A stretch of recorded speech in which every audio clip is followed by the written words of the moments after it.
For years, we've thought the Megalodon was just a big shark, which is scary enough. After all, it could have eaten a creature the size of a whale in just 5 bites. Estimates indicate that the largest shark that ever lived had been around 59 feet long, which is a reasonable size and explains a lot. But the scientific community was wrong. Very wrong. Now, scientists have proven that megalodons could grow up to 80 feet long, which is the same as a 6-story building. The creature would have certainly been dozens of times bigger than you if you had seen it underwater.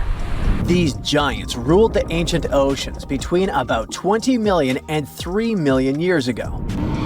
And even though it was a long time ago, they've left a lasting impression, becoming the protagonists of many movies. And scientists continue to search for answers about their life. Thanks to this, we still occasionally find their fossils. But the thing is, no one has ever found a complete skeleton.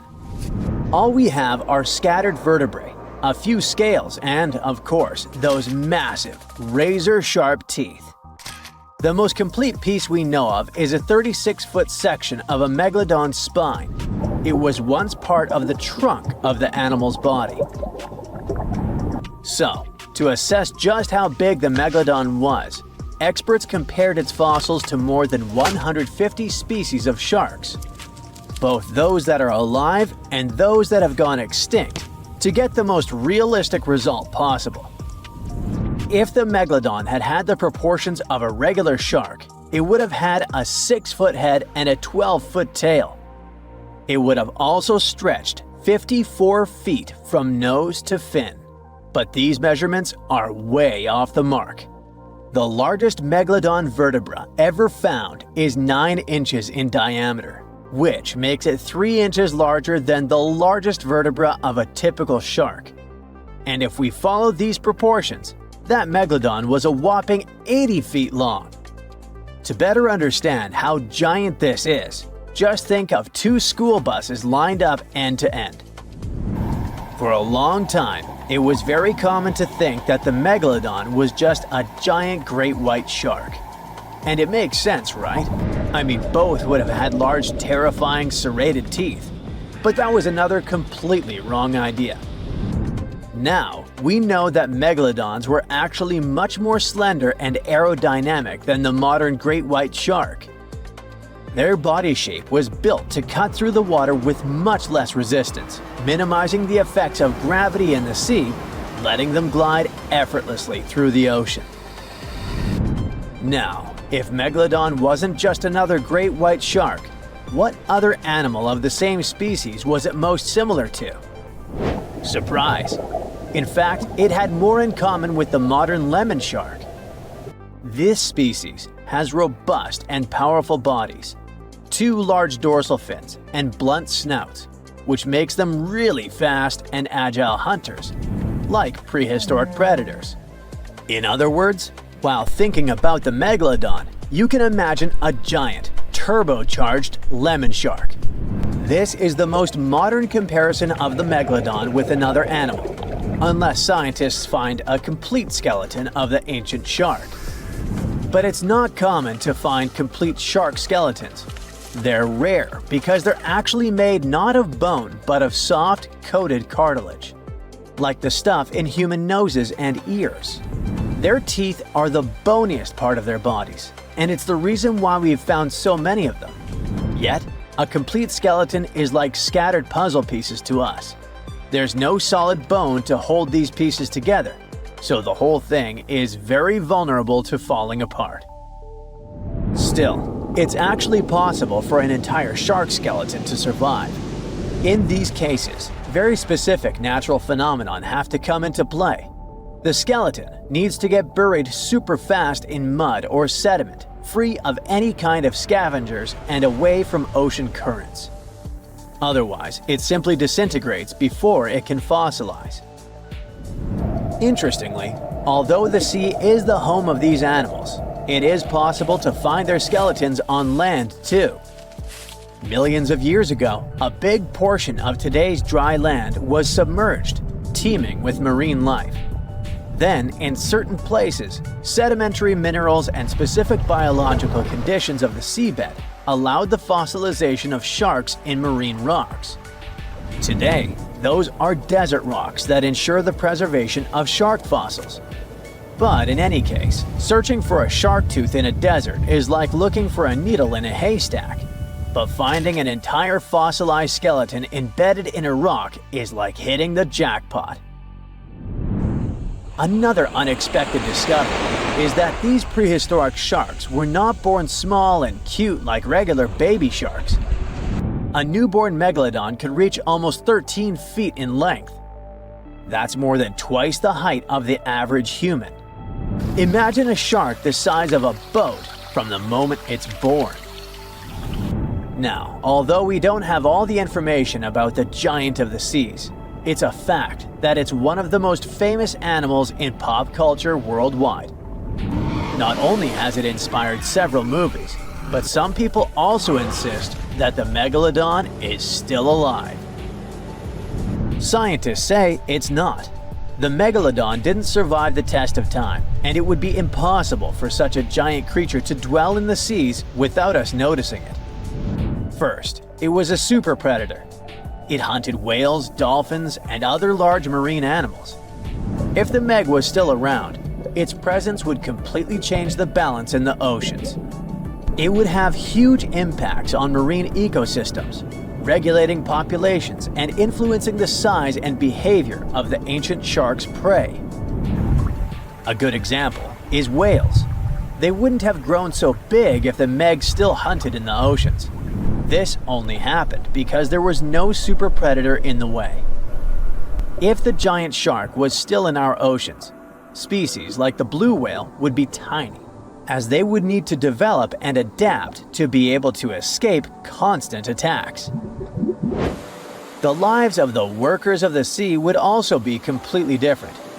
Fishers would have to avoid certain areas, ships would change routes, and even maritime tourism would be risky. Going for a swim and coming across a shark over 65 feet long? Not worth the risk. Plus, if the Megalodon was still out there, we would have some proof.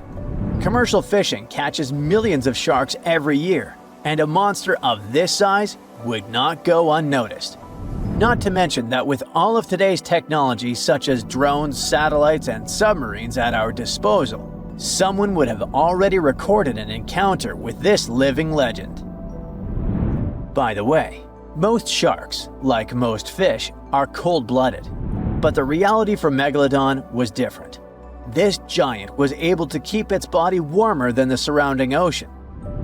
This gave it an advantage over other sea creatures, allowing it to remain fast and active even in colder waters. It was a survival advantage that other animals of its kind did not acquire during their evolution. One of the most famous theories is that the Meg lives in the Mariana Trench, but scientists are sure that it doesn't make any sense. This region is poor in food and has many tiny creatures, which would not be nearly enough to sustain a large predator. In addition, there's a lot of research studying countless sharks that live in the ocean depths, and none of them come close to the size of the Megalodon. So, does the Megalodon still exist?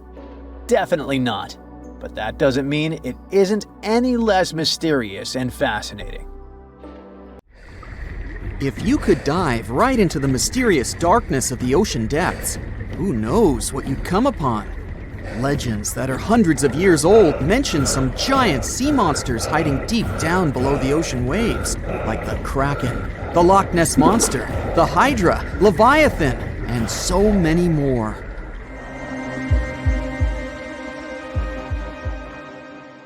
Okay, no one has ever seen such monsters, but there are still weird and unusually big sea spiders, squid, worms, and many other animals that grew way more than we'd expected. Take a look at the colossal squid from sub-Antarctic waters. It's around 14 times longer than the arrow squid that lives near New Zealand. And deep down in the Pacific Ocean, there's a sea sponge as big as a minivan. Oceans contain about 96.5% of all water on our planet. Up to 80% of all life on Earth we've discovered is under the oceanic waves. We haven't explored, mapped, or even seen more than 80% of the ocean. In fact, we've mapped Mars better than we have the ocean bottom. The pressure down there is insane, and it would make you feel like you're holding up almost 50 jumbo jets. And temperatures at such depths are extremely low. Conditions deep below the oceanic surface are harsh, so creatures that live there need to adjust. That's why many of them grew very, very big to survive. Creatures that live in cold, dark depths are so big because of a phenomenon called deep-sea gigantism. The deeper you go below the oceanic surface, the less sunlight there is. That's why the temperatures drastically fall. The result of this is increased cell size and longer life of creatures. Also, these creatures don't have as much oxygen as the marine animals that live in shallower parts, and their food sources are minimal. Much of the food they get comes from shallower waters, and only a little bit trickles down to the deeper parts. And when there's not enough food, being large is an advantage. Larger creatures can move farther and faster to find something to eat. Their metabolism works slower. They don't digest the food that fast, so they can store food and conserve energy for hard times when they can't find anything to eat. They don't need to regulate their body temperature either, which also helps them save some energy, which they can then transfer to other body processes. They mature more slowly and later than those living in shallow waters. The majority of fish species that dwell in deep waters live 30 years or even more. Orange ruffy fish, on the other hand, live up to 150 years. This fella grows 24 feet in length and weighs up to 1.5 tons. But it grows to be so big for centuries. They start looking for partners when they're 150 years old. And they can also live this long because there are not so many predators at such depths. Also, there are no humans or other things that can disturb them or endanger their existence. At such depths, the environment is pretty stable, so many animals there are like living fossils because they probably haven't changed in millions of years. The first 650 feet of the ocean's depth are considered to be the open ocean. The majority of the marine life we've discovered lives there, since that's the area the sun can still reach. And then, as you continue going deeper, you reach the twilight zone. It seems like nothing lives there. But at about 820 feet, you see a small oasis of ancient life blooming. For example, there are sea lilies, animals that have been living at such depths unchanged for millions of years. Coelacanths, another living fossil, have been living in the ocean for more than 360 million years. Hagfish haven't changed in a very long time either, for over 300 million years. This creature lives at depths of 5,500 feet. They evolved before the rest of the vertebrates, which is why this is the only living animal without jaws or a spine, even though it still has a skull. Deep-sea creatures can't survive in shallow waters. They've evolved to live in depths under bigger hydrostatic pressure. Humans and other organisms that have internal spaces filled with gas would end up crushed if we could go to such depths. That's why deep-sea divers always need to wear special dive suits designed for surroundings with higher pressure, even though they're not going that deep to the areas where these giants live.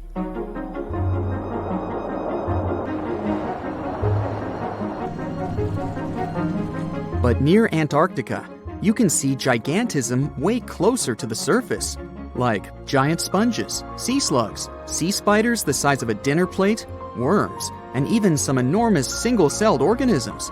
They all tend to chill in shallower waters. Scientists are not sure why exactly, but they think it could have something to do with oxygen.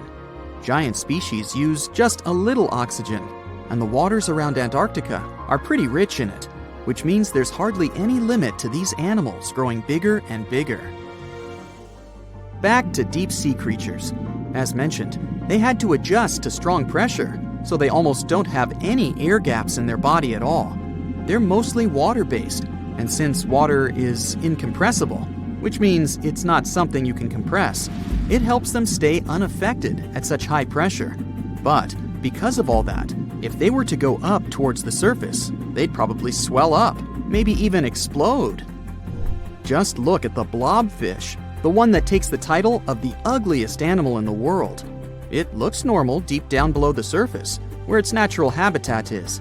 But when it gets up to the surface, where the pressure is 120 times lower, it changes its shape.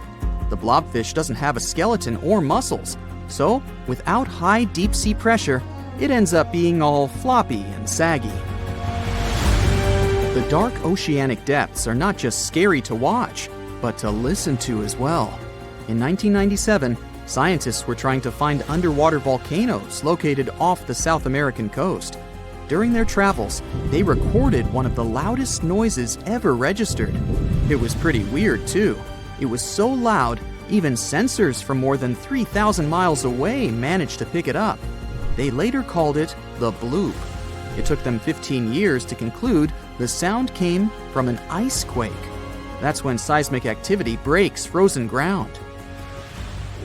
Water at the bottom of the ocean is not always extremely cold. There are hydrothermal vents on the seafloor, and the water that comes out of them can be up to 750 degrees Fahrenheit. Powerful pressure, yep, the same one that would crush you, is something that doesn't allow the water to boil. There are hundreds of animal species that live near deep-sea hydrothermal vents. Some of them, such as tube worms, are not like anything we have seen before. These worms absorb chemicals from vent fluids. That's how they feed bacteria that live in them. And in return, those bacteria give them the carbon the tube worms need to survive. 2/3 of all of the coral species scientists discovered live in dark, deep, and extremely cold parts of the ocean. Some even live in parts that are 3 miles deep. They can survive at low temperatures, such as 28 degrees Fahrenheit. Some of these cold water corals are more than 8,000 years old. They form amazing structures that can rise up to 115 feet tall. The deep is not just a mysterious world of unusual creatures. The landscape under the oceanic surface is magnificent too. The canyons hiding there make even the Grand Canyon seem small. For instance, check out the one located in the Bering Sea, the Jemchug Canyon. Its vertical relief is more than 8,500 feet deep. That's huge. The largest ocean waves are not the ones you can see from the shoreline. They occur under the surface, and they're called internal waves. They take place between two water masses that have different densities. They travel at speeds of thousands of miles per hour and can be 650 feet tall. Okay, are you ready for an epic fight between two prehistoric predators? Well, hang on. Look at this creature. You know it. An ancient shark about 65 feet long that used to swim through the dark waters of the world's oceans and was so terrifying it had no enemies. Well, almost. Scientists have recently discovered the remains of another ancient predatory fish off the coast of Australia, a fish that lived around the same time as Megalodon. It was small, about the size of a dolphin, but it could pose a danger to the infamous shark. How is it possible if this creature was many times smaller? Well, let's take a look. This monster is called Gigantism, and technically it wasn't exactly a fish. It was a distant relative of the modern baleen whale. Outwardly, it may seem quite cute, similar to that baleen whale I mentioned, but you wouldn't want to meet it in the ocean. It had the massive skull of a whale, large eyes the size of tennis balls, and a short snout with an immensely powerful jaw filled with razor-sharp teeth. In other words, it was like a shark version of the baleen whale. Gigantism lived during an ancient period called the Oligocene, which was about 33 to 23 million years ago. At that time, there was an incredible abundance of life in the world's waters. Giant penguins, small whales, sharks 2 to 3 times larger than modern ones, primitive dolphin species, and many other unusual creatures. Now imagine that in this ancient and terrifying neighborhood, a giant megalodon met a Gigantism. At first sight, it's not love. The Megalodon's victory is obvious, but don't rush to write the Gigantism off. It's agile and fast. It's quite possible that it was more mobile than Megalodon, and during the fight, it would have avoided a direct attack. The Megalodon would have lost sight of such a small opponent, while the Gigantism would have swum up to the shark's belly and opened its jaws. They're small, but there are a lot of sharp teeth. Now, these teeth were designed to rip and cut. The Gigantism would attack the Megalodon with a small but very unpleasant bite, and the shark would have swum away after such a punch. But who knows? Maybe Megalodon would have immediately eaten Gigantism in the first seconds of the fight. Megalodon could have won, but in terms of speed and mobility, it would have lost. So let's look at something bigger, something that could actually have competed with Megalodon. It doesn't have to be a monster living at the same time as the ancient shark. We can make our own rules. Imagine that all ancient marine creatures ended up in the same pool with Megalodon. So its next opponent is the Liopleurodon. Now, initially, scientists thought that this monster could grow to be 82 feet long, which is even larger than Megalodon. But more accurate studies have shown that it only reached 32 feet, which is about the size of a modern orca.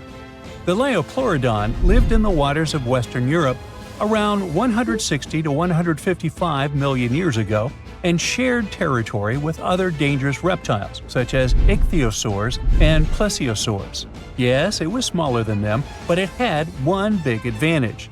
The Liopleurodon possessed one of the largest jaws in the animal kingdom, which accounted for about 20% of the total length of its entire body. That's a mouth. Its jaws were about 6.5 feet long.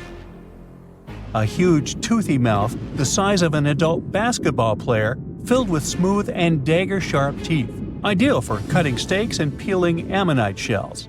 And by the way, scientists suspect that ammonites and squid were the creature's main diet. This super predator was also a very fast and agile creature that ambushed and attacked its prey from below. Megalodon would have been in big trouble.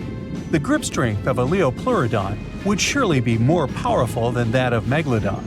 Besides, the Liopleurodon's size and mobility would allow it to attack the enemy from different sides. It's probably why Megalodon would have lost in that fight. The next opponent for our Megalodon is the Dunkleosteus, and to be honest, this guy has almost no chance of defeating the large ancient shark. But the Megalodon probably wouldn't have beaten it either. The Dunkleosteus was one of the earliest predators of the ocean. It lived in the late Devonian, about 382 to 358 million years ago. Its size was about 13 to 32 feet or even less, and it also had no teeth. What? A predator without teeth?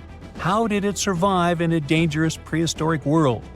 Well, it grabbed and chewed food with the help of special jaw growths. Those growths were so powerful that they could pierce steel, if there was any around.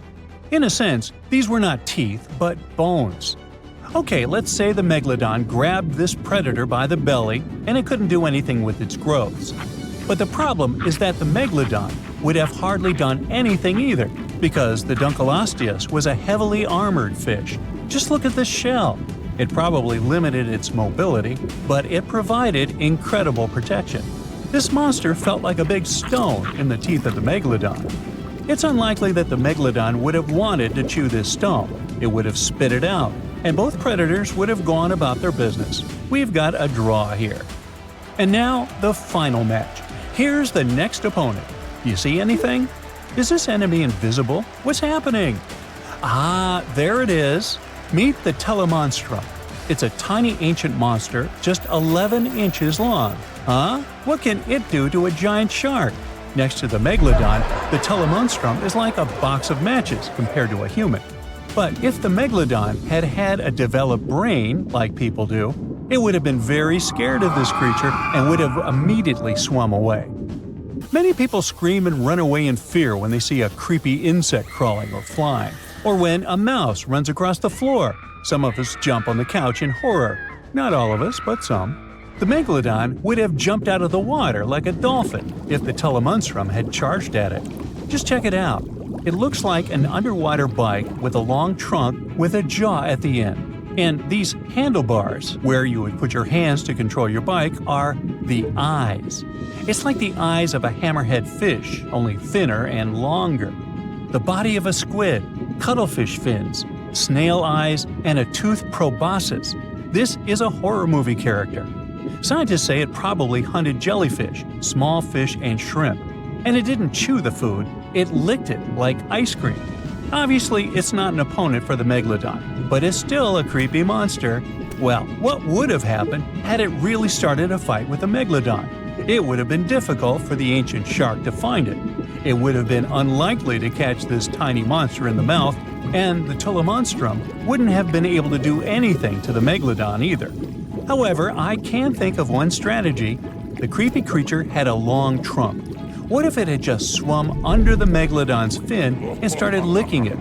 If the shark had felt the tickles, then it would probably have worked. But most likely, they wouldn't have fought each other. It seems like they would have made perfect friends. The Telemonstrum lived about 300 million years ago in shallow seas and estuaries that covered the territory of the U.S. When scientists discovered this creature in 1955, they were shocked because no one had any idea what it was. Experts compared it to worms, tunicates, conodonts, mollusks, and vertebrates. And do you know who it really was? Well, scientists still have no idea. They can't determine its place on the tree of evolution. Perhaps this is some new branch, and its descendants simply haven't survived to this day. The Megalodon was one of the most dangerous predators on Earth. But now we know that other equally scary monsters lived in the oceans. But what if the Megalodon lived today? Who could have defeated him? A blue whale who would be even bigger than this ancient shark. But the blue whale seems to be a kind animal. It wouldn't fight. How about the Kraken? The Kraken versus the Megalodon? Well, let's save this fight for another video. There's a lake in the heart of Asia that holds 1/5 of all the world's liquid freshwater. It's more than all the 5 Great Lakes have together. Even if all the rivers on our planet suddenly changed their direction and set on a mission to drain this lake, it would take them a whole year to finish the job. I'm talking about the deepest lake in the world, Lake Baikal. If you decide to go all the way down to its deepest point, prepare for a journey of almost 5,400 feet. The descent takes several hours, but the rift floor of the lake is way deeper, between 5 to 7 miles beneath the surface. It means it could be even further down than the Challenger Deep, which is the deepest known place on Earth. The amount of water it has would be enough for everyone on Earth to have something to drink for up to 50 years. This mighty giant of a lake replenishes its water completely every 383 years.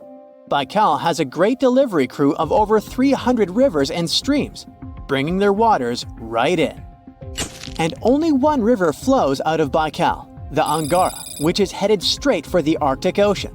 Baikal isn't only the deepest, but also the oldest existing freshwater lake in the world. It formed at least 25 million years ago. It all began when the Earth's crust decided to play Tetris and created the lake and the surrounding mountains. At some point, Baikal must have been just a humble riverbed, but then tremors and fractures shook the Earth, and the distance between the shores got bigger. Water levels rose thanks to the melting glaciers. Then, several lakes formed and later merged into one. Baikal is one of around 20 lakes in the world that are older than 1 million years. And since it wasn't disturbed by glacial periods, it's a perfect research ground for scientists. Its deep-drilled core sediments can tell a lot about the climate of our planet in different periods. Since Baikal is in a rift basin with 2,000 seismic tremors per year, the lake is deepening and still growing in size. Its shores drift apart at around the same rate as South America and Africa are moving away from each other, so it has all the potential to become an ocean. Another thing Baikal has in common with the oceans is that it has water rich in oxygen, even at its lowest depths. This is one of the reasons why the fauna of the lake is so incredibly rich. It's home to over 2,500 various animals and 1,000 plant varieties. Around half of them are unique and only exist in this area, like the endemic algae, the Baikal omul fish, and the Baikal oilfish. There are also some bears, elk, and lynx living on its shores. They must appreciate the fact that the temperatures around the lake are always higher than the rest of Siberia, thanks to its huge water mass. Most Baikal dwellers prefer to stick to the bottom of the lake, but there's one brave guy you'll meet if you decide to visit. Meet the Baikal seal, also known as Nerpa. It's the only true freshwater seal in the world. Nerpa's eyes are so cute it nearly landed the part of Puss in Boots in Shrek. Nerpa in Boots sounds good to me. These huge eyes are there to help them follow their favorite pelagic fish underwater. There are other seal kinds that can handle freshwater or use it to breathe, but these cuties spend their entire lives in it. But wait, how did seals, which are supposed to be oceanic creatures, end up in a lake miles and miles away from the sea? About 400,000 years ago, during the Pleistocene era, these adventurous creatures traveled up the river and drainage systems that connected Lake Baikal to the Arctic Ocean. The ringed seal that still lives in the Arctic is believed to be the Baikal seal's closest ancestor. Today, Baikal seals are confined to their freshwater home because of the changes in waterways. And they seem to be pretty happy with their home as they can choose from a huge variety of food to eat. The seals mostly hang out in the north and central areas of the lake, but move south in the winter. The lake gets covered with ice, which they use as a chill-out zone, just like their oceanic cousins use rocks or the beach. Since at least 1969, Lake Baikal has had some mysterious ice rings pop up randomly here and there. At some point, they got so big that the astronauts even spotted them from space. The rings usually appear in late April, but can be there in January or May. Scientists couldn't crack the code on how these rings form for a while. They had all sorts of theories, and the most popular involved methane gas bubbles from the lake's depths. But then, scientists noticed that some of the rings were in shallower waters, where gas emissions don't happen. So, an international team of scientists decided to solve the mystery. They traveled to Lake Baikal, drilled holes in the ice, and dropped sensors into the water. In 2016, when they started the research, they heard that 2 vans had gotten stuck in the mysterious ice rings. Once they had analyzed the data from the sensors, it turned out that the secret behind the rings was warm eddies flowing clockwise under its ice cover. The currents were less intense in the center of the eddies, so the ice above them was thicker at the edges. The waters of the lake are so clear that you can see some extremely deep parts up to over 130 feet down. This is thanks to the surrounding mountains that send off melting ice right in. Plankton that live in the lake also helps clean the floating debris. When this crystal clear water freezes, it forms an unusually thick and see-through layer of ice. The wind likes to play sculptor on Baikal and creates one-of-a-kind pieces of art here. It picks up water, which, of course, freezes into the most unusual designs. Frozen bubbles and icicles you've never seen before. The location and geography of the lakes and the cycles of melting and refreezing create the perfect conditions for this ice workshop. And you can even see rocks that seem to be floating. The bottom of the rock freezes to the surface of the ice. Then, the strong winds wear away the surroundings, leaving a perfect pedestal for the rock. If you think the floating rocks look eerie, how about Baikal's version of the Loch Ness Monster? The local Buryat people have a legend about the water dragon master that lives in the lake. A dragon is believed to be the most powerful creature living on Earth in Asian mythology. They believe there are 4 dragons living in the 4 seas, each responsible for one of the cardinal directions. Baikal is the North Sea in this story. The image of this dragon is supposedly etched in ancient petroglyphs on the cliffs of Baikal. There's also a hefty stone slab that looks like a monument dated back to somewhere between the 3rd and the 9th century BCE, depicting a mysterious water monster. Imagine the stories this stone could tell, echoing the whispers of a bygone era and leaving us to unravel the enigma of the Baikal cliffs. The legend says that a local warrior was chasing the dragon. He finally reached the largest Baikal island of Alkan. He was ready to face and defeat the dragon, but the beast turned into a beautiful girl, and they got married. That's one unusual twist to a classic defeat the dragon and take the girl story. So, local legends describe that dragon as a giant sturgeon with an almost gator-like snout and armored body. In reality, the mythical monster must be one of the many huge fish living in the lake. They can afford to grow to several feet in length thanks to the high levels of oxygen in the water. Beluga sturgeon can weigh several thousands of pounds, lives up to 50 or 60 years, and never stops growing. Most of the ocean is still shrouded in mystery, whether we're talking about dark corners or creatures that are hiding in the depths. But sometimes it gives us a peek into scary things it hides in its cold, dark depths. Like when you hear on the news that there are some deep sea creatures washed ashore after a powerful storm once again. Some just look weird, while others are real monsters that live at depths of more than 3,300 feet. The coldest and deepest parts of the ocean have created one specific phenomenon called gigantism. So, sea spiders, squids, worms, and many other animals, mostly invertebrates, or creatures without backbones, they're all way bigger and scarier than the versions we see in the more shallow areas. In the Pacific depths, you can see a sea sponge as large as a minivan. Or what about the colossal squid that lives in subantarctic waters and is nearly 14 times longer than the arrow squid, a type that mostly lives in New Zealand? Researchers found many of these underwater monsters in the abyssal zone of the ocean. Back in 2021, the researchers showed images of the giant phantom jelly. It was at a depth of 3,200 feet. Its tentacles were 33 feet long. Wow, I wouldn't like to face that one on the beach. It probably eats only small fish and plankton, but it can swim to depths of more than 21,900 feet. And down there, this giant jelly doesn't have enough food. How does it survive then? Scientists haven't figured it out yet.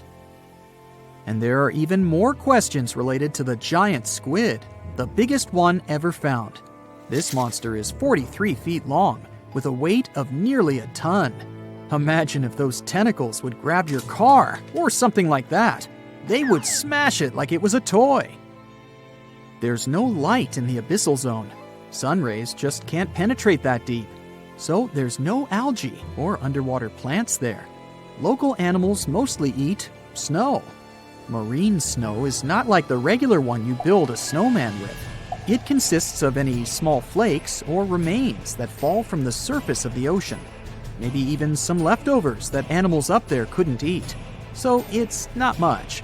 But apparently, it's enough for very large creatures that hide deep down there, like giant squids. Squids that generally live at such depths don't bother going after their prey. They just wait until the poor animal swims right up to their long tentacles and falls into a trap. It may not be the best method ever, because not many animals will even swim into these dark, cold parts. But it's the method that saves energy. A giant squid eats only 1 ounce of fish daily, which is approximately 45 calories. That's nearly 50 times fewer calories than an average person should eat per day. So when a squid gets 1 fish, it saves it for a couple of days. I hope giant squids won't get the idea to go to the surface and look for food when there's not enough of it in the abyssal zone. And I hope even more that giant Greenland sharks won't get that same idea. You can find them at depths of up to 7,200 feet. They're twice as slow as we usually walk. They swim at a speed of 1.12 feet per second. Their slowness is part of the energy-saving mechanism that creatures down there need to survive. But they can speed up in the form of short bursts when they need to catch prey. But they kinda change their diet from predator to scavenger, considering their environment. There will be more leftovers falling from the surface than animals to go after. Greenland sharks grow just 0.4 inches per year, and they're mostly 20 feet long. which means they live for a very long time, sometimes up to 400 years. They also have a slow metabolism, and that's one of the main factors for their long life, too. Greenland sharks like to spend their time in cold waters. They're adapted to that, since their tissues have specific chemical compounds that prevent the forming of ice crystals all over their body. That means they have some sort of natural antifreeze. So, what makes them so big? Scientists are still not sure, but some theories try to explain it. There's this thing called Kleiber's rule that says bigger animals tend to be more efficient. Just take a small fish and compare it to a whale with a mass hundreds of times bigger. The whale has a greater metabolism. It conserves energy more efficiently and loses less of it to the surroundings through heat. Moving on, bigger animals can ingest bigger prey. They're more likely to go through tough issues in their environment or defend themselves from predators going after them. Also, the body gets bigger when temperatures are lower. The Greenland shark is a perfect example. So are giant sea spiders. Sea spiders are generally common, and you find some very small ones at 0.04 inches.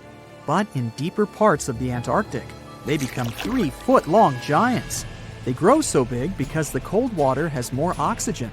That way, more of it diffuses into the animal's body, and that allows it to grow bigger. Yeah, both as a creature and a nightmare. And how about this giant tube worm? Researchers found it accidentally while they were exploring the mysteries of the Pacific Ocean floor. They stumbled upon unusual hydrothermal vents. Volcanic heat is a thing that gets them going.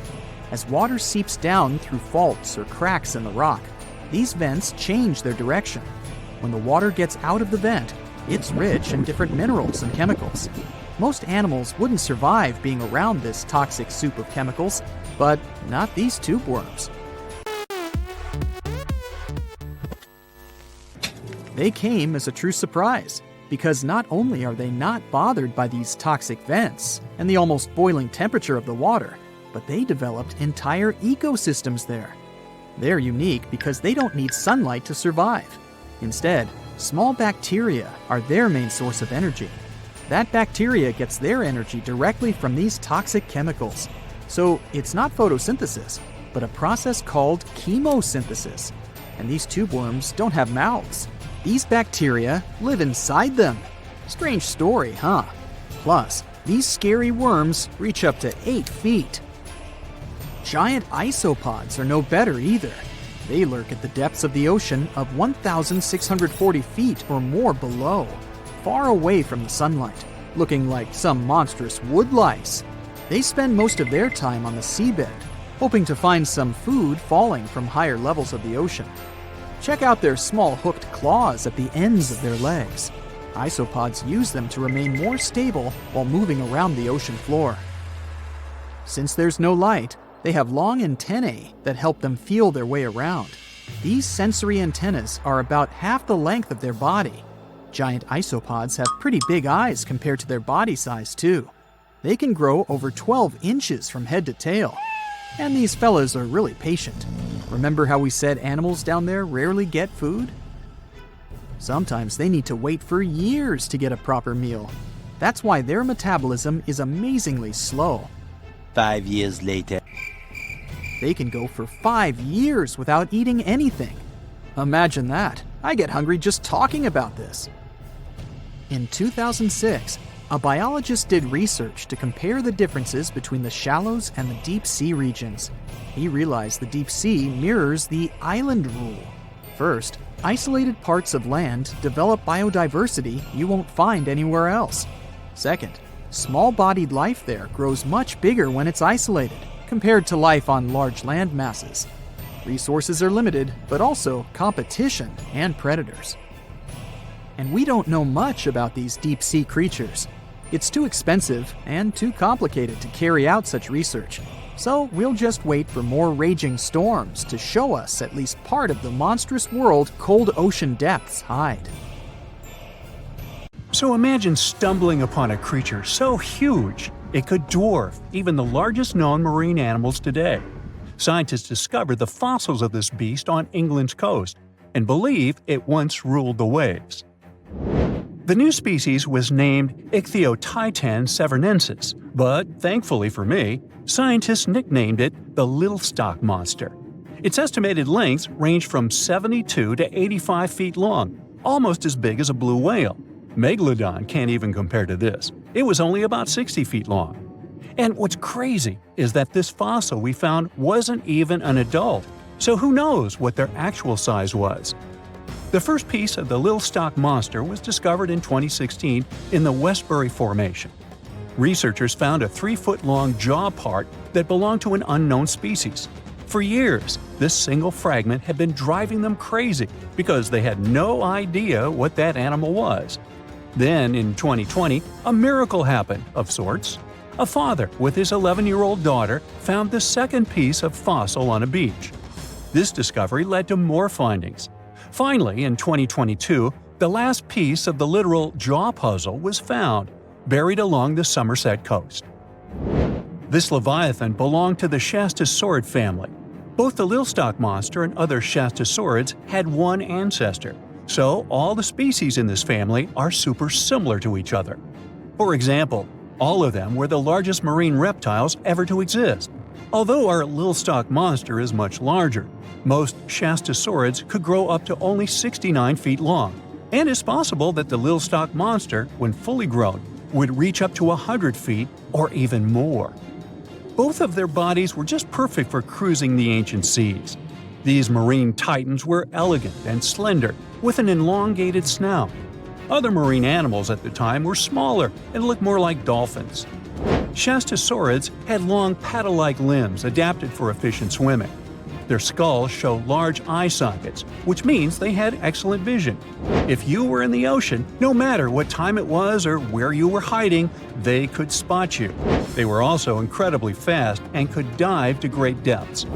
Of course, all these things made them the most terrifying predators. They ate pretty much everything, including fish and squid, and you if you were there. They probably captured their prey like whales, opened their huge mouths, and literally sucked the fish in.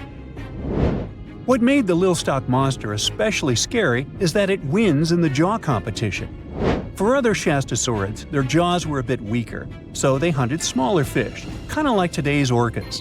They required vast amounts of food. This shows us that the Earth's Triassic oceans had rich, productive food webs. But the Little Stock Monster has this unique feature. It could open its jaw almost 90 degrees upwards. It also had tons of powerful muscles around. Its jaws were horrifyingly strong. So while others were hunting some squids, the Little Stock Monster probably hunted large fish and even other marine reptiles. Fossils of Shastasaurids have been found everywhere in the world, from North America to Asia. This means that these creatures dominated and terrorized the oceans for millions of years, although even they weren't completely safe from scavengers. And that's exactly why we struggle to find these fossils now. Scavengers didn't leave any remnants of them. So, while we have some fossils of this marine family, they mostly remain a mystery for us. They lived in the oceans about 200 million years ago, in the late Triassic period. The Earth looked completely different back then. All continents were united in one Pangaea, a huge landmass. Some parts of this supercontinent were covered with lush conifer forests, while others were dry deserts and open prairies. It was before the famous Jurassic period, but there were already first pterosaurs and amphibians. It seems like those monsters were crazy resilient. The Triassic period was super unstable, but they survived through many changes in the environment. Well, until the last one.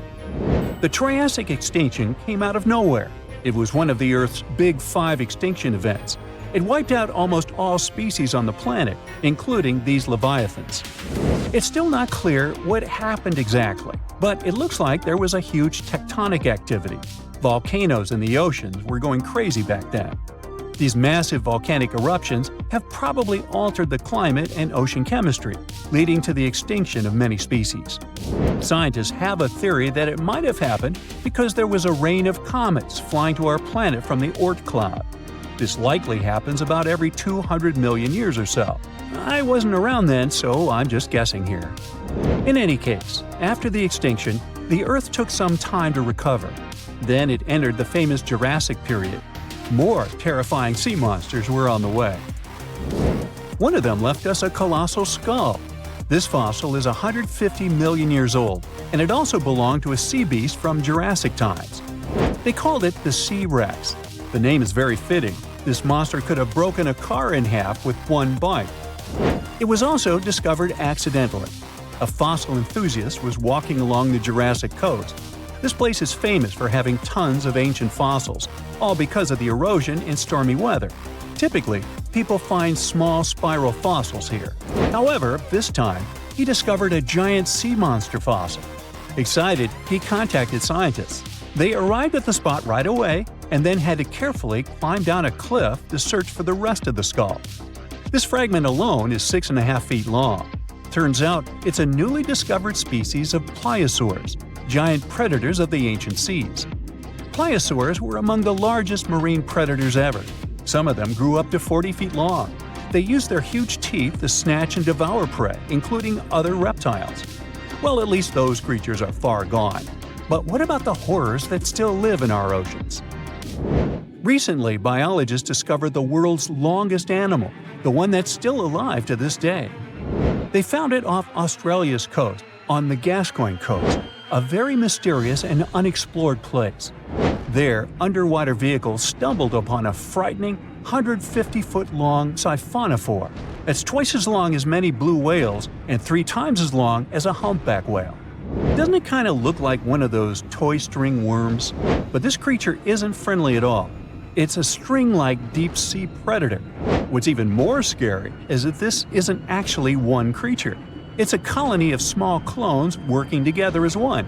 Basically, collective consciousness. Ooh, Borg. Together, they stretch out like a single long string in the water. This creature might be the longest siphonophore ever found, and it was discovered at a depth of around 2,000 feet. Siphonophores, similar to jellyfish, capture their prey by dangling stinging tentacles in the water. When their tentacles touch small crustaceans and fish, they get paralyzed, and then they're reeled up to the colony's body. Expeditions to Western Australia's underwater canyons were definitely worth it. Together with that siphonophore, scientists have discovered up to 30 potential new marine species. Among them were a new octopus or squid, a long-tailed sea cucumber, glass sponges, and giant hyroids, colonies of animals resembling upside-down jellyfish. None of them have been seen before in Australia. But most of them weren't as scary as the one that was recently discovered in the Gulf of Mexico. This creature is straight out of a sci-fi thriller, a 26-foot-long manga pinna squid or bigfin squid. It was discovered near an offshore oil rig at a depth of more than 7,800 feet. It has incredibly long elastic tentacles, which can be 15 to 20 times longer than its body. It holds them at right angles to its body, making it look even creepier, almost as if it has elbows. And yes, it's another deep-sea predator. These 10 tentacles probably help the squid trap their prey and drag it onto the seafloor. We barely know anything about this extraterrestrial-looking creature because they're very hard to find and study. And if you think their tentacles are awful, just check out these creatures with 20 arms. This thing looks like a facehugger. This new species is lurking in the frozen depths of Antarctica. Experts were searching for cryptic sea animals known as Promachocrinus, or Antarctic feather stars. They're kind of similar to starfish and sea cucumbers, but have an otherworldly appearance and can live up to 6,500 feet below the surface. It's called the Antarctic strawberry feather star. Despite its pretty name, its appearance is anything but cute. It has a bizarre strawberry-like body from which 20 spindly arms branch off.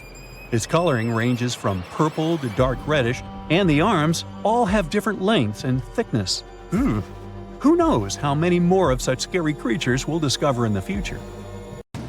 Think you know what lurks in the depths of the ocean? While nearly 95% of our oceans haven't been explored yet, it's hard not to let your imagination run wild. But thanks to brave explorers, deep-sea cameras, and awesome archaeologists, we do know about some pretty incredible sea creatures living in our waters today, and millions of years ago. From the 9-foot spider crab to the 60-foot prehistoric Megalodon, these sea dwellers come in all shapes and sizes. But let's focus on sea creatures famous for their huge size. Can you guess which living species of whale is the largest? Well, it's not the orca, but that's a good guess. The orca is a toothed whale that can grow to anywhere from 23 feet to 32 feet, which is slightly smaller than a school bus. How about the narwhal? Nope, they're not the biggest either. These unicorns of the sea live mainly in Arctic waters and only grow 13 feet to 20 feet in length, and that's including their 9-foot tusk. Tired of guessing? Okay, I give in. The largest whale that still exists today is the blue whale.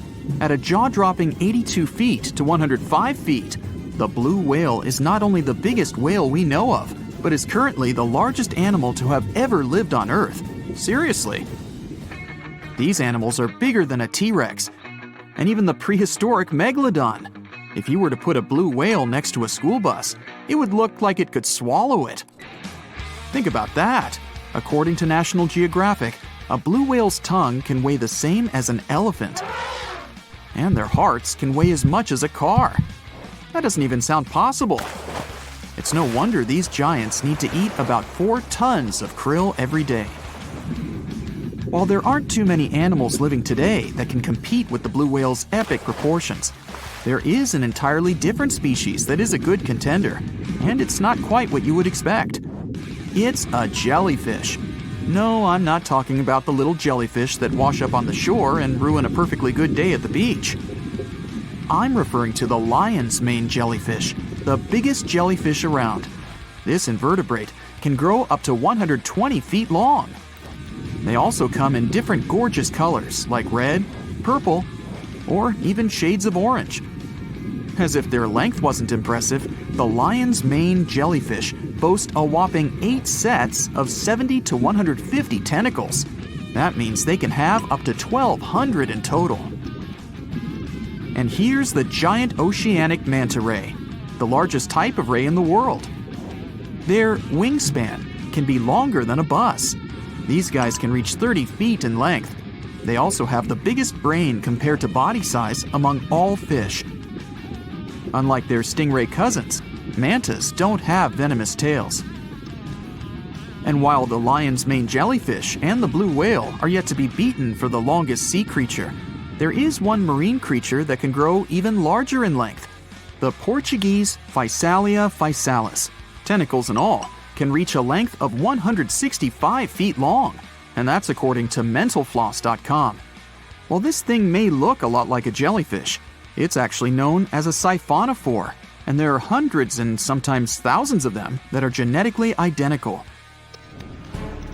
Their long tentacles help the organism catch prey, and its sting is fatal to most animals, even humans in some cases. What's even creepier is that if one of the tentacles comes off the organism for whatever reason, it can float around the water for days before decomposing. Even if it's detached, this tentacle can still sting you. But don't go running out of the ocean just yet. Your chances of being hurt by a Portuguese Physalia physalis sting are pretty slim. However, if you do get stung, the side effects aren't pretty, with welts, stomach cramps, an elevated heart rate, and an upset stomach. While you don't want to go anywhere near these long creatures, they sure are pretty to look at. Check out all those colors. The Shastasaurus is the biggest marine reptile that has ever existed. These predators lived during the late Triassic period, about 210 million years ago. These amazing giants could reach lengths of up to 69 feet and weighed more than 75 tons. This made the Shastasaurus as heavy as a blue whale. And if you could stand this creature up vertically, it'd be as tall as a 7-story building. Despite appearances, the Shastasaurus was actually pretty slim for its size. Its ribcage was only 6 feet across. You'd think that this big guy was chowing down on other dinosaurs, but that's not the case at all. This reptile survived on a diet that consisted of small fish and cephalopods, like octopuses and squids. The Albertonectes is a bright representative of the Plesiosaur family, meaning that this marine reptile had a small head on an incredibly long neck and large flipper-like limbs that helped it move through the water. These creatures occupied the seas around North America 76 to 70 million years ago. The length of this sea monster could reach 38 feet, with its neck taking up 23 feet of that length. Its neck was a true record breaker. It had a whopping 76 bones in it. No other animal known to humankind has had so many vertebrae in its neck. Scientists aren't sure why they needed such a lengthy neck. They might have used it to collect shellfish off the seabed, or perhaps it helped them capture their main prey, fish and squids. This aquatic reptile also had gastroliths in its stomachs. Some of them were as big as 5.5 inches in diameter. The Tylosaurus belonged to the Mosasaur family. It dominated the shallow seas of North America about 85 to 80 million years ago. This was an enormous predator, with the biggest representatives reaching 45 feet in length. It had a narrow hydrodynamic body with a blunt, powerful head that the animal used to ram and stun its prey. Its body was equipped with agile flippers and a long tail decorated with a maneuverable fin. The Tylosaurus was a carnivore, and its diet included not only fish, turtles, and small sharks, but also other mosasaurs, plesiosaurs, and flightless birds. Meet Ophthalmosaurus. This prehistoric reptile thrived during the late Jurassic period and lived in oceans all over the world. Ophthalmosaurus weighed somewhere around 6,000 pounds and grew to approximately 16 feet long, according to newdinosaurs.com. That's about the same length as the beluga whale that exists today. It's too bad these guys went extinct before we had a chance to see them ourselves, as their cartoonish wide eyes and dolphin-like features are pretty darn cute. Of course, the Ophthalmosaurus evolved over time to become ophthalmologists, or eye doctors that we know today. No, that's just a lie. Just testing you. The Mosasaurus is a truly gigantic predator that dominated the seas all over the world about 66 million years ago. According to fossil evidence, some specimens could be more than 50 feet in length. This fact makes the Mosasaurus the biggest marine carnivore of its time. One of the most terrifying things about this creature was its crocodile-like head, decorated with literally hundreds of razor-sharp teeth, neatly organized in 2 rows on both jaws. The thing is that it was pretty challenging for the Mosasaurus to grab its prey in the water. That's why it had all these teeth, plus something special: pterygoid teeth anchored to the bones on the roof of its mouth. This made hunting and holding onto its prey much easier. The Styxosaurus belonged to the Plesiosaur family and lived during the late Cretaceous period, around 85 to 70 million years ago. Upon first glance at this dinosaur, you might mistake it for a sea snake, and it'd be an honest mistake. Styxosauruses were about 35 feet in length, but over 16 feet of that consisted just of their long snake-like neck. They had a comparatively small body and weighed approximately 4 tons.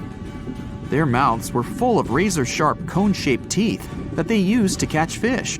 They didn't need to chew their prey, thanks to the 200 small stones called gastroliths in their bellies that probably aided in digestion.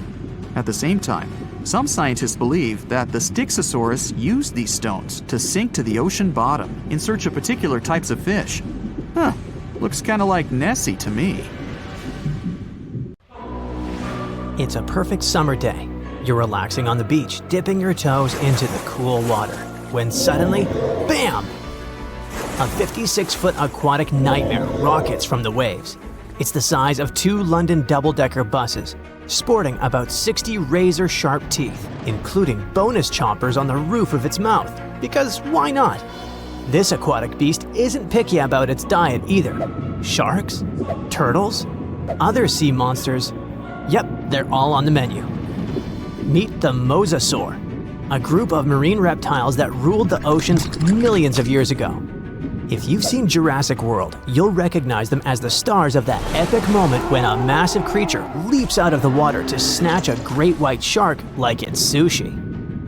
That's a Mosasaurus, and it's every bit as terrifying as it sounds. Recently, scientists stumbled upon a fossil of one of those marine monsters in, of all places, Mississippi. Yes, Mississippi, the land of magnolias and catfish. Turns out it's also home to ancient sea dragons.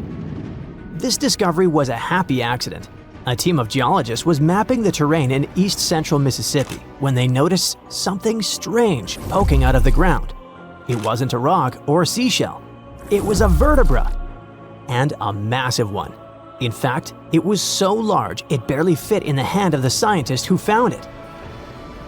The fossil likely belonged to the largest known species of mosasaur, the Mosasaurus hoffmanni. Now, the biggest mosasaur ever found clocked in at a staggering 56 feet long. This new specimen hit a solid 30 feet at least, and while it might not break the world record, it certainly makes the crown for the biggest mosasaur ever discovered in Mississippi. Fun fact, that's still longer than the average RV, and with way worse gas mileage. To be fair, the Mississippi Museum of Natural Science already had a couple of mosasaur fossils in its collection. But this newcomer might just steal the spotlight. And this isn't an isolated incident. In 2015, paleontologists unearthed the skull of a 24-foot-long mosasaur in North Dakota. Years later, a private fossil hunter, yes, that's a thing, found an equally huge mosasaur in Texas. Well, its jaw at least. These sea monsters, also known as sea dragons, by the way, actually have one of the wildest origin stories in paleontology. The very first skull was found way back in 1764 in a chalk quarry in the Netherlands. And at the time, scientists thought it was a whale. Then came a second skull, which was so impressive that French revolutionaries literally looted it during the siege in 1794. Legend has it they swapped it for 600 bottles of wine. Doesn't sound like a fair trade to me. That fossil actually helped pioneer the concept of extinction and got paleontologists buzzing for centuries. Since then, mosasaur fossils have popped up all over the world, like ancient scaly celebrities leaving their mark. From the Mississippi backwoods to the deserts of Morocco, from New Jersey to Belgium, scientists have uncovered everything from teeth to full skulls, sometimes even misplacing them in museum drawers for centuries. So what exactly were these terrifying titans of the deep? Well, let's just say, if ancient oceans had a most likely to eat everything in sight award, the mosasaur would win it. Picture a gigantic scaly torpedo with a mouth full of about 60 razor-sharp teeth, including some growing on the roof of its mouth like dental overkill. It had a long, muscular tail for propulsion and 4 paddle-like limbs that worked like turbocharged oars, letting it cruise through warm, shallow seas like a reptilian speedboat. Scientists believe they were close relatives of modern monitor lizards and snakes, which honestly just makes both of those animals way more terrifying. Some mosasaurs even might have had adaptations for sensing vibrations in the water, allowing them to detect movement from a distance, similar to how sharks use electroreception today. Their eyes were well developed too, giving them sharp vision in the dim ocean depths, a key advantage when hunting fast or elusive prey. But what really makes mosasaurs the stuff of prehistoric nightmares is their attitude. They were apex predators, and they knew it. Those sea monsters weren't picky eaters. Fish, turtles, birds, sharks, other mosasaurs. Basically anything that moved was dinner. Fossilized mosasaur stomach contents prove they practiced family dinner in the most metal way possible. If they were around today, your beach day would be a lot more exciting. Probably shorter. These guys were so intense, they dominated the whole world. It's safe to say, mosasaurs were the undisputed rulers of the late Cretaceous oceans. And like today's orcas or great white sharks, they probably used ambush tactics, sneaking up on prey from below before striking with explosive force. Bite marks found on the fossilized bones of turtles and even other mosasaurs suggest intense underwater battles worthy of a blockbuster movie. But how did one end up in Mississippi of all places? Well, rewind the clock about 80 million years and you'll find part of North America underwater. A vast shallow sea known as the Western Interior Seaway split the continent in two, running from the Gulf of Mexico to the Arctic Ocean. It was warm, teeming with life, And yes, crawling with sea monsters. This prehistoric seaway was a watery wonderland. Imagine long-necked plesiosaurs gliding through the water, birds with teeth diving for fish, and oysters the size of car tires clinging to reef-like structures. Even giant fish like this weird guy over here called it home. This ancient inland sea stretched over 600 miles wide in some places, but it was no more than a few hundred feet deep, making it ideal territory for predators like mesosaurs to thrive. The shallow depth also meant that their prey had few places to hide, turning the seaway into a prehistoric buffet. But the western interior seaway wasn't a permanent fixture. As the Rocky Mountains rose, the seaway slowly disappeared. Over millions of years, it transformed from a shallow ocean to swamps and then to dry land. Today, what was once an ocean is now the Midwest, complete with cornfields, cows, and the occasion mosasaur vertebra hiding in the dirt. Now, this wasn't exactly the end of the mosasaurs. Sadly, even these monsters couldn't outswim extinction. Those massive sea beasts met their watery grave around 66 million years ago, when Earth got an unwelcome visitor, a 10-mile-wide asteroid. When that space rock slammed into what is now Mexico's Yucatan Peninsula, it unleashed destruction on a planetary scale. The impact triggered massive tsunamis, set forests ablaze, and shot so much debris into the atmosphere that sunlight was blocked out for months, maybe even years. This impact winter plunged Earth into a deep freeze. With sunlight gone, plants couldn't photosynthesize, and the food chain collapsed like a house of cards. On land, plant eaters starved, and predators like T-Rex soon followed. About 75% of all species on Earth disappeared. But don't think the oceans were a safe retreat. The seas were hit just as hard, if not worse. First came the mega tsunami that devastated marine life along coastlines. Then, the real villain arrived. You see, without sunlight, phytoplankton, those tiny microscopic plants that serve as the foundation of the marine food web, perished. With them went zooplankton, small fish and filter feeders. And when the buffet dried up, the big predators like the mosasaurs went hungry. No food, no future. With plunging temperatures and ocean acidification, even the ocean's top predators couldn't survive. Mosasaurs, along with plesiosaurs and ammonites, were wiped out in the blink of a geological eye. So ended the reign of sea monsters. The good news is that you can now swim at peace knowing that no sea dragon will ever come at you. I mean, it's a bummer that they went extinct, but let's be honest. Beach days are way more relaxing without 56-foot lizards crashing the party. What's the scariest predator under the ocean? The crocodile? I don't think so. Loch Ness Monster? Please, it never existed. How about the Kronosaurus? Well, it is extinct, but you might be onto something. Let's take a look at what it'd be like if these creatures were still around today. First things first, what on earth was it? The Kronosaurus was a marine carnivore that lived in the cool, high-latitude Eromanga Sea.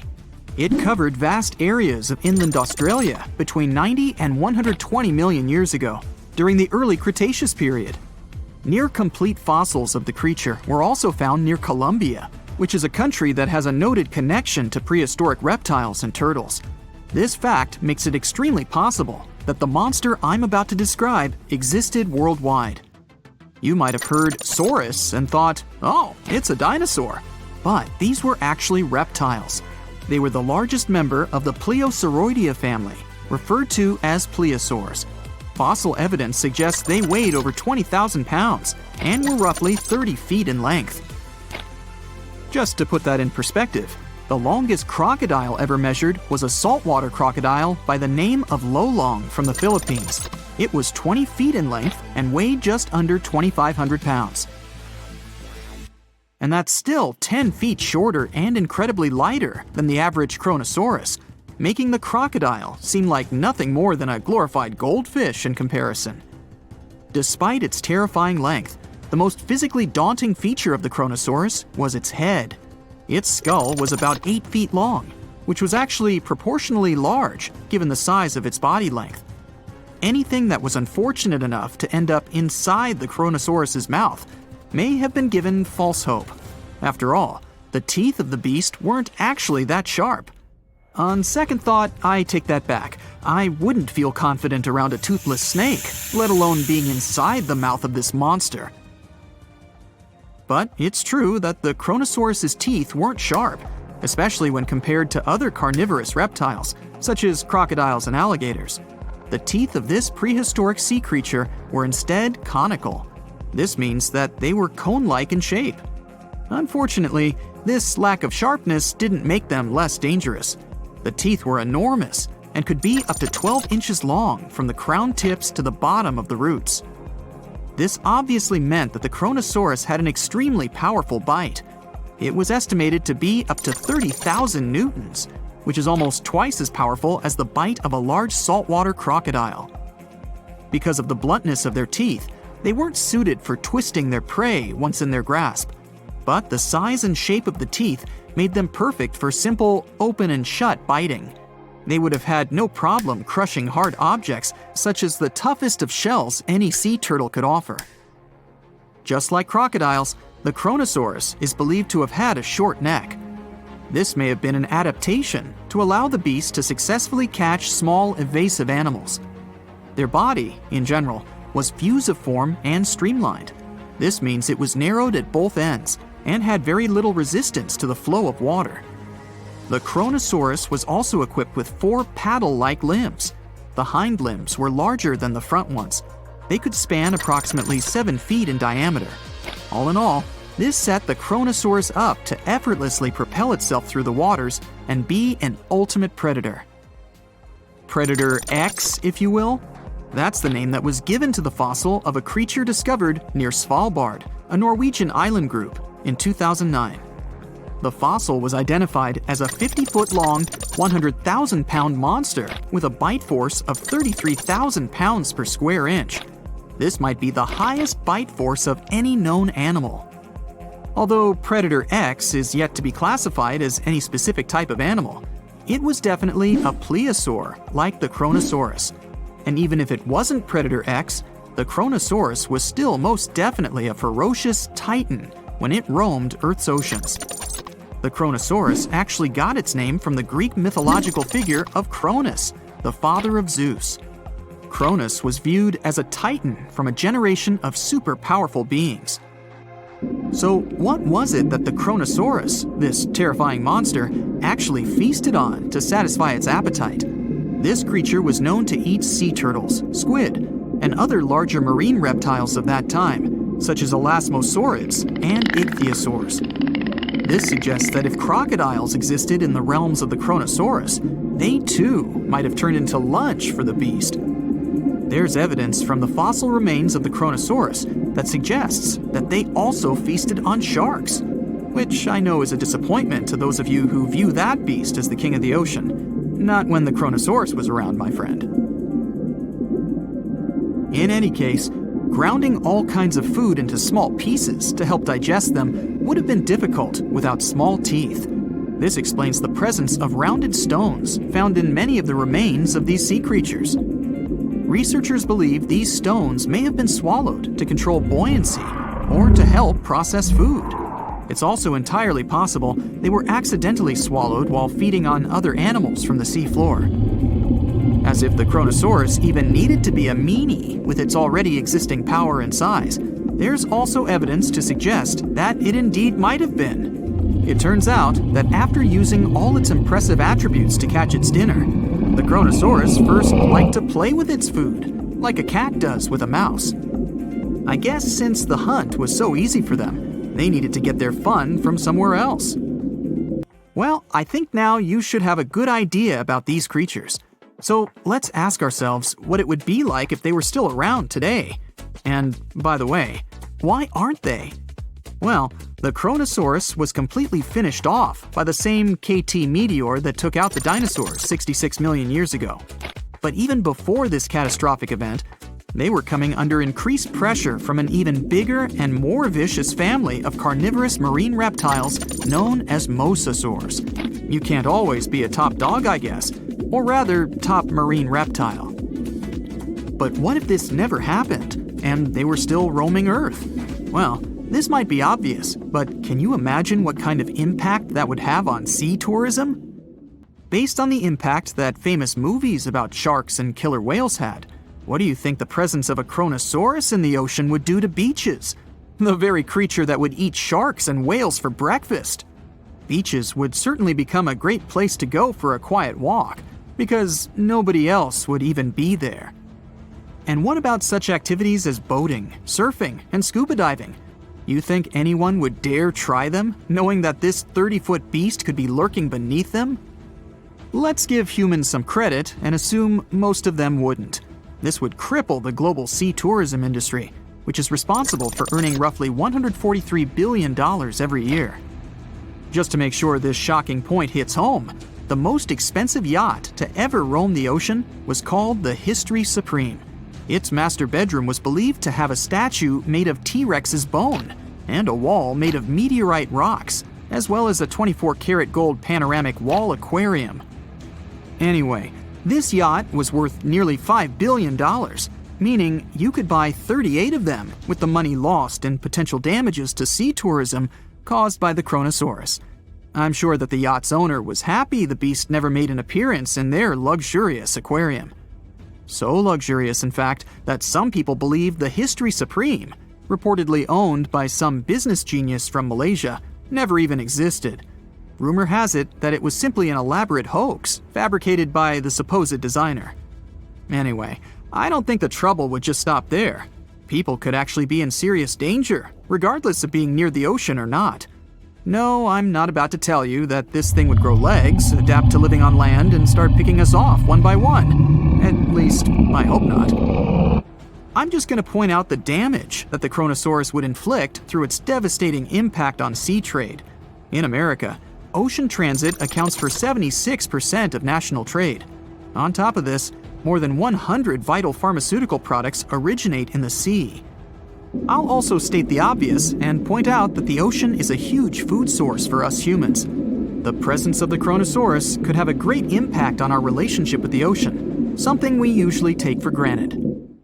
The Meg, aka Megalodon, roamed the oceans long after dinosaurs were wiped out by the Great Meteorite. It was one of the largest and most dangerous hunters that have ever lived on Earth, as well as the biggest shark. But then, about 3.6 million years ago, the last of its kind disappeared from our planet, leaving only huge teeth for modern archaeologists to keep finding. There are a few theories about why it could have happened, but scientists might have found the true reason. The Megalodon, which means big tooth, was the largest shark ever to exist. It reportedly lived around 20 to 3.6 million years ago and was truly enormous. Its bite was more powerful than that of a T-Rex, and likely any other powerful predator that has ever roamed this planet. It's probably not surprising since this marine creature had extremely strong jaws that could span from 9 to 10 feet wide. That's enough to swallow 2 grown-up people side by side. The jaws were also lined with 276 teeth, and they reached 7 inches in length. That's as long as a small hedgehog. Once these teeth got worn down, the shark got rid of them and grew new ones. Such large sedated teeth helped the Meg to eat meat easily. The shark itself could grow up to 59 feet long. That's twice the length of a London double-decker bus. The animal was also pretty heavy. While a fully grown T-Rex weighed about 8 tons, the weight of a large Megalodon could be more than 30 tons. With no competitors, the enormous shark was the real king of the oceans. It hunted other sharks, large fish, and even whales. Then why did such a magnificent creature disappear from the face of the Earth? The previous theories mentioned the great white shark. The Megalodon is usually described as some gigantic version of this marine animal. And this is a common mistake made because most people think these creatures were related. But in reality, the Meg looked more like a modern bull shark. Its snout was snout, its lower jaw was rather flat, and long and massive pectoral fins supported the animal's weight. But what's more important, the ancestors of today's great whites existed at the same time as the Megalodon. Now, With great size comes great clumsiness. And although the Meg was huge and powerful, it was also not as nimble as smaller and quicker great white sharks. Great whites could have rivaled a megalodon for food, and were often more successful hunters thanks to their agility. They couldn't fight the Meg openly, but were fast enough to steal its food. So according to this theory, the only food left for the Megalodon were whales and equally big marine animals. Grown-up Megs could easily catch such beasts, but their offspring were much smaller and more vulnerable than their parents. Could smaller sharks have used this to their advantage? Maybe while megasharks were still little, they became a meal for great whites, as well as bull and tiger sharks. Even at those times, a great white shark could reach the length of 20 feet, while a megalodon kid was definitely smaller. But even if there had been no open confrontation between young megalodons and smaller grown-up sharks, Meg kids wouldn't have been able to find food for themselves to grow to adulthood. The reason is the same. The population of other sharks was growing, and they were rivaling each other and the Meg for convenient food. The more great whites and other sharks appeared in the oceans, the less food remained for young monster sharks. Eventually, they probably starved. But it's just one of the theories that try to explain why the Meg went extinct, and here's another one. A new study has shown that the Meg was most likely a warm-blooded predator able to regulate its body temperature, and that might have been the reason why this species disappeared with time. Scientists analyzed isotopes of the tooth enamel of the Megalodon and concluded that the animal could easily maintain a body temperature that was around 13 degrees F warmer than the temperature of the surrounding water. Such a temperature difference is much greater than what other sharks living at the same time as the Meg had, and it's large enough for the ancient predator to be classified as warm-blooded. These days, most fish are cold-blooded. Their body temperature is the same as the surrounding water, but some sharks, like mackerel sharks, keep the temperature of all parts of their bodies a bit warmer than the surrounding water. But it doesn't make them completely warm-blooded because they simply store heat generated by their muscles. And in mammals, body temperature is regulated by a special region of the brain called the hypothalamus. Anyway, the Meg's warmer body allowed the animal to move faster, deal with cold water better, and spread out all over the world. But eventually, it might have led to a disaster. The Megalodon lived during the Pliocene epoch, pronunciation. It began approximately 5.3 million years ago and finished 2.5 million years ago. During that period, global cooling occurred. It also caused the changes in sea level, which the Megalodon probably didn't survive. The main problem for the predator was to maintain an energy level allowing its body temperature to remain elevated. But to do it, the animal had to eat a lot, and I mean it. But it was a challenging task in a time of changing marine ecosystems, and while competing with newcomers, such as the great white shark. If this theory is true, then the amount of energy the Meg had to use to remain warm could have contributed to its extinction. This new information is very important to us. It shows that many marine predators in modern oceans might be experiencing the effects of ongoing climate change too. By the way, have you heard that there have been several cases when people were sure they had seen the Meg? Or at least some similar extremely large monsters. And these sightings happened relatively recently. For example, in July 1916, the New Jersey coast of the US was terrified by a series of shark attacks. They happened during an oppressive heat wave when hundreds of beachgoers tried to find shelter from the heat near the water. People described the culprit that had caused all that havoc as a giant shark, much bigger than any regular one. Since then, scientists have been debating which shark species was involved in those accidents. The most popular guesses have been the bull shark and the great white. A picture of a huge shark roaming the Pacific Ocean not far from Guadalupe Island appeared in 1999. The creature was nicknamed Deep Blue. It could be distinguished from others by a wavy pattern separating its gray back and white belly. But even though some people claimed it could be the infamous Megalodon, experts came to the conclusion it was a female white shark, the largest ever seen. The average length of a male white shark is 11 to 13 feet. Females are bigger, up to 15 or 16 feet, but Deep Blue reached more than 20 feet in length. No wonder people were confused. For the last time, Deep Blue was spotted in 2013 near the western coast of Mexico's Baja California. But look, there's another jumbo shark, and you can meet it in any part of the world. The largest specimens can reach 40 feet long and weigh about 5 or even 6 tons. Could it be, if not the Megalodon itself, but one of its relatives? Again, a wrong guess. That's the basking shark. This animal prefers subpolar seas, with temperatures not higher than 58 degrees F, even though some of these animals do migrate to warmer places. Like whale sharks, basking sharks are harmless and don't attack snorkelers or divers. These creatures have loads of small teeth, but they don't use them when feeding. Instead, they swim with their huge mouths open and swallow plankton. A grown-up basking shark can filter nearly 2,000 tons of water per hour.